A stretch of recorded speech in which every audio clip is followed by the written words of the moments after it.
Hapa tunao Walter Kinjo, Shafizili na Papa Dani Kariuki na mzee mzima Steve Mkangai. Tusikize asemaje Mkangai. Anasema kwa jina la Baba, la Mwana na Roho Mtakatifu. Amina! Anapoteza!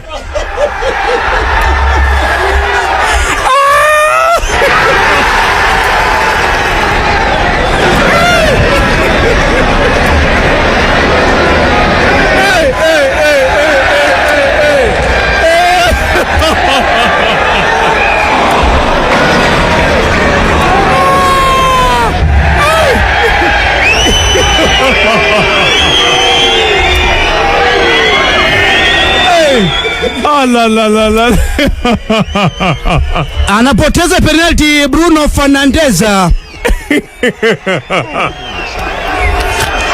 Wanakuambia Uswahili kwamba niandikwa leo ndilo huwa. Alopanga Mungu lazima liwe muja na hiari. Dakika 76. Anapoteza penalty Bruno Fernandes. Tawi kavu kuanguka si ajabu. Jani kavu kuanguka si ajabu.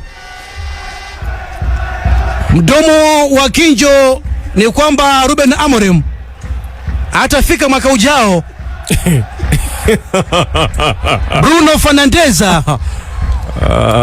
anapiga penalty hafifu sana. Naam.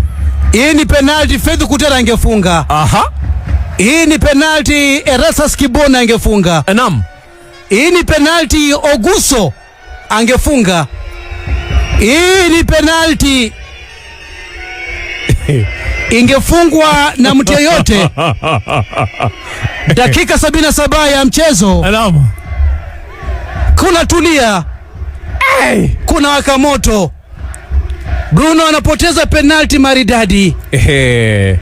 Tutaangalia dakika 77 ya mchezo. Hii ilikuwa nafasi ya wazi. Najiuliza refa mbona hakutoa red card? Kwa sababu ilikuwa nafasi ya red card.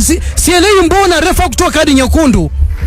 Ili ni kosa ambalo refa ataulizwa baada ya mechi.